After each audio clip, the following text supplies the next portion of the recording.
जी हाँ, नमस्कार दोस्तों, स्वागत करते हैं हम सभी को आपका यूट्यूब चैनल अंदाज भोजपुरी। मेरा नाम है विशाल कुमार और आप सब देख रहे हैं आपका यूट्यूब चैनल अंदाज भोजपुरी। जी हाँ दोस्तों, बता दी कि भोजपुरी आई तूफान जी का कौन सा सॉन्ग आने वाला है इसी वीडियो में जानेंगे। तो फटाफट वीडियो कर दीजिएगा लाइक और अपने चैनल को कर दीजिएगा सब्सक्राइब। जी हाँ दोस्तों, एक एक गो दिल मंगवैया हजार बा। जी हाँ दोस्तों, ये फिलहाल में तूफान राज के गाना रिकॉर्डिंग नहीं हुआ है, लेकिन हम तूफान राज से कहना चाहते हैं कि इस गाने पे आप लोग गाइए, क्योंकि ये वायरल गाना है। बहुत ही ज़्यादा आप सबको बहुत सारा ढेर सारा आशीर्वाद मिलेगा। जी हाँ दोस्तों, तो एक एक गो दिल मंगवैया हजार बा। इस पर तूफान राज को गाना गाना चाहिए कि नहीं गाना चाहिए, आप लोग कमेंट में कमेंट कर दीजिएगा। जी हाँ दोस्तों, जो कि गाना बहुत ही वायरल है, यूट्यूब पर आज कई दिन से वायरल हो रहा है, जो कि एक एक गो दिल मंगवैया हजार बा। जी हाँ दोस्तों, इस पर भोजपुरी गायक तूफान राज जी को गाना गाना चाहिए कि नहीं गाना चाहिए, आप लोग बता दीजिए अपने हिसाब से।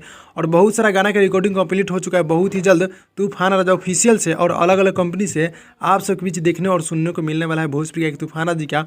तो आप लोग रेडी हो जाएगा। जी हाँ दोस्तों, जितने भी भाई लोग देख रहे हैं, आप लोग मेरे चैनल को सब्सक्राइब करके नोटिफिकेशन बेल आइकन को आप लोग ऑल पे कर दीजिएगा, ताकि कोई भी अपडेट आप लोग से मिस ना होगा। जी हाँ दोस्तों, तो बहुत ही जल्द तूफान राज यानी कि भोजपुरी गायक तूफान राज जी का एक से बढ़कर एक लोकगीत आप सबके बीच आएगा और उसके बाद छठ गीत आएगा।